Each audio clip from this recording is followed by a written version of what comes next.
Halito ang kana sa Hochipoyo Oaster, Lepat High Country News.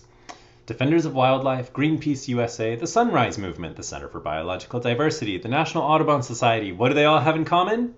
They're super white! I'm just kidding. I'm kidding. They're unionizing.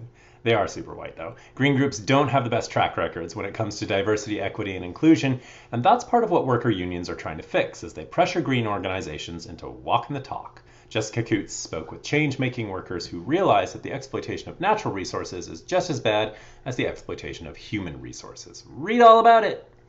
They're not fans, they're wind turbines. A proposed wind farm in southern Idaho would add 400 turbines to the grid, enough to power about 300,000 homes. But the wind farm would encroach upon a national historic site. It's Minidoka incarceration camp where 13,000 Japanese Americans were imprisoned during World War II. HCN's Kylie Mohr found out what Minidoka survivors and their descendants think of the proposed wind farm and the accompanying roads and construction that would disrupt the desolate stillness of the place. Turns out they're not fans either.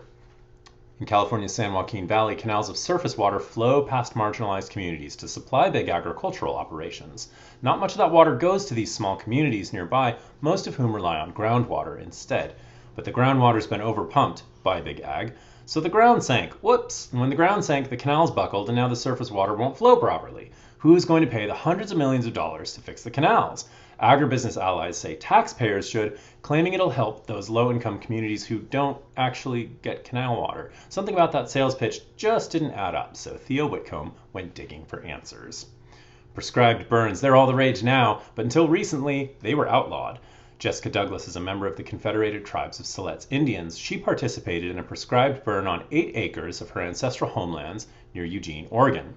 But this wasn't just any prescribed burn. It was a training session for over a dozen indigenous people to learn how to conduct prescribed burns on a piece of land that hadn't seen one for 150 years.